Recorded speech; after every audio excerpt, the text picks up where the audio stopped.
우리가 사도 바울이 선교 여행을 하면서 전혀 예상치 못했던 어렵고 힘든 일들을 경험하는 내용들을 우리가 사도행전 말씀을 읽다 보면 종종 발견하게 되지요. 특별히 사도 바울이 하나님께서 보여주시는 환상에 따라서 마게도니아에 들어가서 선교를 합니다. 마게도니아는 유럽의 첫 관문입니다. 즉 터키 지역에서 이렇게 보면은 서쪽을 보면은 유럽으로 들어가는 것이고 터키에서 오른쪽으로 가면 아시아로 가는 거예요. 사도 바울은 사실은 아시아로 선교하기를 간절히 원했었지요. 그런데 하나님이 서쪽을 보여주시면서 마게도니아로 가라. 그래서 그 하나님의 명령에 순종해서 빌립보로 갑니다. 빌립보에서 선교합니다. 그런데 그 빌립보 선교의 첫 경험은 아마도 사도 바울에게는 쉽게 잊혀지지 아니하는 그런 그 흔적을 남겼던 것 같습니다. 하나님이 환상을 보여주시면서 복음 전하라고 영혼 살리는 일에 집중하라고 해주셨지만 빌립보에 들어갔을 때 오히려 사도 바울은 매맞고 감옥에 갇혔습니다. 그리고 그 매맞고 감옥에 갇히는 과정 중에서 지금까지 경험해보지 못했던 참담한 경험을 했습니다. 그러니까 사람 대접을 못 받는 거죠. 이런 빌립보에서의 경험은 사도 바울에게 아주 큰 흔적을 남긴 것 같습니다. 이 데살로니가 교회에 오늘 말씀 이제 데살로니가에 가서 복음 전하는 내용이지 않습니까? 그 데살로니가 교회에 편지를 쓴 데살로니가전서 2장 2절 말씀 보면은 사도 바울이 이런 말을 합니다. 먼저 빌립보에서 고난과 능욕을 당하였으나 우리는 하나님을 힘입어 많은 싸움 중에 복음을 전했다. 이렇게 말합니다. 빌립보에서 복음을 전할 때 고난과 능욕을 많이 당했다. 그렇지만 우리가 하나님을 힘입어 많은 싸움을 하면서 여기서 싸움은 주먹질을 하는 거 아닙니다. 영적 전쟁을 해 나아가면서 복음을 끝까지 전했다라고 말합니다. 그러니까 사도 바울의 기억 속에 이 빌립보라고 하는 그 지역, 그곳에서 복음 전하면서 겪었던 일들은 쉽게 잊혀지지 않는 내용이 되었다라고 하는 겁니다. 근데 여러분들 그런 일 겪었다고 사도 바울이 포기했습니까? 아니지요. 사도 바울은 그럼에도 불구하고 쉬지 않고 복음을 들고 이제 계속 유럽을 향해서 한 걸음 한 걸음 나아갑니다. 마게도니아의 수도인 데살로니가에 도착했다라고 하는 거예요. 오늘 말씀에 나오는 그 데살로니가에 도착해서 복음 전하는 모습을 보게 되는데 어떻게 전했을까요? 빌립보에서의 그 경험이 어쩌면 트라우마로 남아가지고 복음 전하려고 할 때 사도 바울의 마음을 자꾸 약하게 했을 수도 있습니다. 하지만 사도 바울은 그렇지 않았습니다. 오늘 말씀 보면 담대히 복음 전하는 모습을 보게 됩니다. 자, 우리 사도 바울이 데살로니가에서 어떻게 복음 전하나 우리 먼저 살펴보십시다. 2절과 3절 말씀입니다. 2절, 3절 다 찾으셨죠? 자, 우리 같이 읽습니다. 시작. 바울이 자기의 관례대로 그들에게로 들어가서 새 안식일에 성경을 가지고 강론하며 뜻을 풀어 그리스도가 해를 받고 죽은 자 가운데서 다시 살아나야 할 것을 증언하고 이르되 내가 너희에게 전하는 이 예수가 곧 그리스도라 하니. 아멘. 자, 우리가 2절 3절 말씀을 읽었습니다. 이 말씀 보면 특별히 먼저 2절 말씀 보시면 사도 바울은 새 안식일, 즉 세 주를 연속해서 그 데살로니가에 있는 유대인 회당에서 성경을 가지고 강론했습니다. 여기서 성경은 구약 성경입니다. 구약 성경 속에 메시아에 대한 예언이 있지요. 하나님의 구원의 경륜이 있습니다. 그 메시아와 하나님의 구원의 경륜에 대해서 그 유대인들에게 예수 그리스도의 복음의 빛을 조명해 가지고 하나하나 설명해 줍니다. 근데 그 설명하는 방법을 강론했다 이렇게 말하고 있습니다. 여기서 이 강론했다라고 하는 말은요, 일방적인 강의를 했다라고 하는 것 아닙니다. 내가 전하니 너희는 앉아서 가만히 들어, 이게 아니라고 하는 거예요.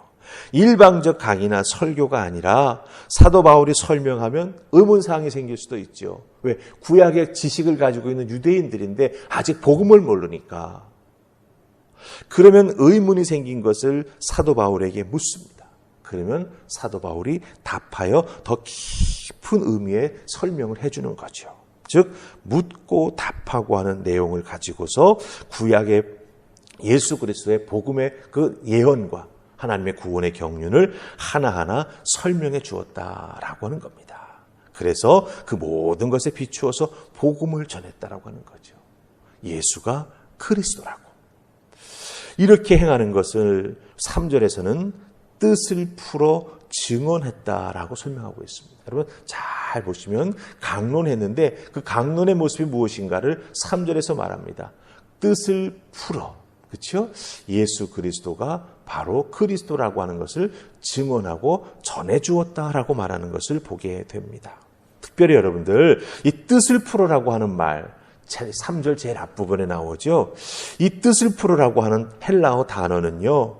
예수님이 엠마오로 가는 두 제자들, 예수님 십자가에 달려 죽으시고 부활하신 것은 아직 모르지 않습니까? 이 엠마오로 가는 두 제자는 낭망하며 집으로 막 걸어가죠. 그때 예수님 나타나셔서 그 두 제자들에게 복음의 말씀을 다시 한번 쭉 설명해 주십니다.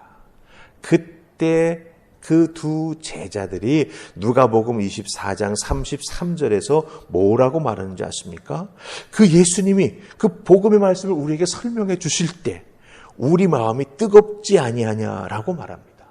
바로 예수님이 우리에게 설명해 주실 때 그 표현, 똑같은 단어가 여기에 쓰이고 있는 거예요. 즉 우리가 지금 17장 3절에서 뜻을 풀어라고 하는 것과 누가복음 24장 33절에서 두 제자에게 예수님이 성경을 풀어 설명해 주실 때 이 단어가, 이 설명하다라고 하는 단어가 똑같은 단어가 쓰였다라고 하는 거예요. 그러니까 사도 바울이 말씀을 풀어서 예수님이 메시아 되신다라고 하는 것을 설명해 주실 때, 그렇죠? 듣는 이들 그 마음이 하나같이 다 어떻게 되었다고요? 엠마오의 제자들이 경험했던 것처럼 뜨거운 것을 경험했다라고 하는 거예요. 그렇기 때문에 그 데살로니가에 있는 많은 사람들이 사도 바울의 복음 전하는 말씀을 듣고 우리 주님 앞으로 나오는 은혜가 나타나게 되었다라고 하는 것이죠. 여러분 잘 보십시다. 우리가 설명합니다. 우리가 전하고 증거합니다. 그런데 그 전하고 증거하는 것이 역사할 수 있도록 도우시는 분은 누구십니까? 예수 그리스도. 성령님이 도와주신다라고 하는 거예요. 그럴 때 그 복음 전하는 것을 듣는 자들이 그 마음이 뜨겁게 되어가지고 주님 앞에 나오는 은혜를 덧입게 된다라고 하는 겁니다. 그러니 우리는 무엇을 할 뿐입니까? 역사해 주실 것을 믿고 듣는 이들의 마음을 뜨겁게 해주실 것을 믿고 전하고 증거하게 될 때 우리 놀라운 하나님의 구원의 은혜가 나타나게 된다라고 하는 거죠. 사도 바울은 이런 마음, 이런 자세로 복음을 전했습니다. 많은 사람들이 구원받을 수 있었습니다. 우리들도 사도 바울의 이런 모습을 도전받으면서 나도 전해야겠다. 내가 할 수 있는 최선에 다해서 복음 전할 때 우리 하나님 역사해 주실 거야. 듣는 이의 마음을 뜨겁게 해주실 거야. 이런 마음으로 나아가 전할 때 놀라운 구원의 은혜가 우리에게도 임할 줄 믿습니다. 아멘. 자, 데살로니가에서는 이렇게 전했습니다. 그럼 베레아에서는 어떻게 전했을까요? 우리 11절 말씀 가서 보십시다. 11절 같이 했습니다. 자, 시작. 베레아에 있는 사람들은 데살로니가에 있는 사람들보다 더 너그러워서 간절한 마음으로 마음을 받고 그것이 이러한가 하여 날마다 성경을 상고함으로. 아멘. 자, 회당에 들어가서 말씀을 분명히 강론했을 것입니다. 그렇죠? 그런데 이 베레아의 사람들의 특징이 있습니다. 뭐냐 하면 그 사람들의 마음이 너그럽다라고 하는 거예요. 너그럽다. 이 너그럽다라고 하는 말은 문자 그대로 너그럽다라고 하는 뜻도 있습니다. 하지만 이 새로운 것을 배웠을 때 그것을 이해하고자 하는 그 마음의 폭이 넓었다라고 하는 거예요. 자기의 생각과 다르면 배척하는 것이 아니라 새로운 것을 들었을 때 그것을 이해하고 깨달아 알고 싶어하는 마음이 그들에게 있었다라고 하는 거죠. 그렇기에 베레아에 가서 복음을 전했을 때 그 새로운 것을 알고 싶어하는 마음을 가지고 있었던 사람들이 사도 바울의 복음 증거하는 것을 듣고 어떻게 반응합니까? 간절한 마음으로 말씀을 받고 이것이 그러한가 하여 날마다 성경을 상고했다라고 말하고 있습니다. 이 11절 말씀에서 아주 중요한 게 뭐냐면요, 이것이 그러한가 하여라고 하는 표현입니다. 사도 바울이 복음을 전했지 않습니까? 들었지 않습니까? 그러면 사도 바울이 전해준 것이 정말 맞아 떨어지는가? 예. 사도 바울이 내게 전해준 것을 내가 어떻게 이해할 수 있을까? 그 부분을 붙잡고 계속해서 깨닫고 은혜 받을 때까지 곱씹어 보았다라고 하는 거예요. 예. 한 번 듣고 흘려버린 것이 아니라 새로운 복음을 들었는데 그것이 내 속에서 역사할 때까지 어떻게 했다? 하나하나 다시 읽어보고 다시 생각해보고 다시 곱씹어 보았다라고 하는 거예요. 언제까지? 내 것이 될 때까지. 바로 이것이 그러한가라고 하는 이 표현이 가지고 있는 의미입니다. 내 것이 될 때까지 계속 반복해 보았다라고 하는 거예요. 여러분, 여기서 바로 믿음이 성장하는 비결을 우리가 발견합니다.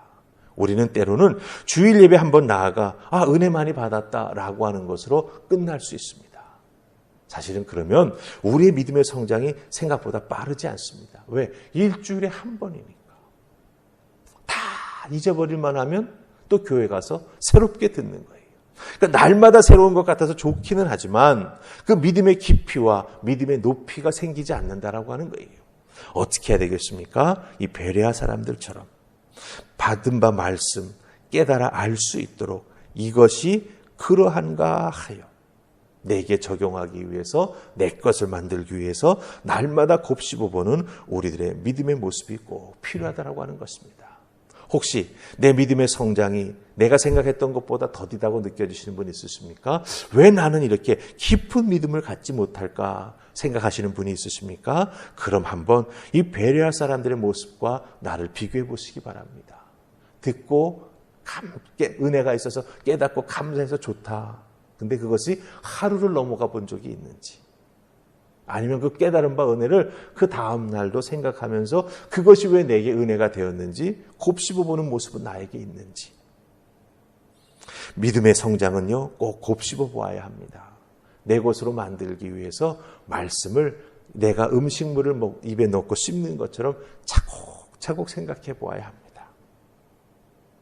그래야 내 믿음의 성장이 아름답게 이루어진다라고 하는 것이죠. 그러니 이 데살로니카에 있는 사람들도 하나님의 은혜 가운데 구원의 은혜를 많이 받았죠. 베레아에 있는 사람들도 구원의 은혜를 받습니다. 그런데 받아들이는 모습이 조금 달라요. 오늘 우리들에게 필요한 모습은 이 두 가지 다 필요하다라고 하는 거죠. 듣고 깨달아 알고 곱씹어보고. 이런 귀한 모습이 있을 때 우리들의 믿음도 하나님 기뻐하시는 모습으로 날마다 성장해 갈 줄 믿습니다. 여러분들도 이 말씀의 은혜를 오늘도 꼭 붙잡고 여러분들의 삶에서 주시는 말씀의 은혜 내 것으로 만들기 위해 시간 날 때마다 잘 곱씹어보고 돌아보는 그 은혜가 있기를 주님의 이름으로 축복합니다. 아멘. 우리 기도하십시다. 좋으신 하나님 은혜 감사합니다. 오늘도 주신 말씀 함께 상고하면서 베레아에 있는 믿음의 사람들처럼 날마다 말씀을 그리한가 하여 살펴볼 줄 아는 그런 우리가 될 수 있기를 소망합니다. 사람이 왜 매일매일 밥을 먹어야 하는지, 우리의 육체가 힘을 얻기 위해서이지요. 우리들의 영혼도 힘을 얻기 위해 매일매일 기도해야 되고 영혼의 호흡에 숨을 쉬어야 하고 하나님 말씀으로 힘을 얻어야 할 줄 믿습니다. 기도하며 말씀 깊이 상고하여 우리들의 영혼도 우리들의 믿음도 힘을 얻고 성장해 나아갈 수 있도록 주여 도와주시옵소서. 오늘 주신 말씀 잘 붙잡고 곱씹어서 내 믿음에 큰 도움 얻는 우리 모두가 될 수 있기를 소원하옵고 예수님 이름으로 기도하옵나이다. 아멘.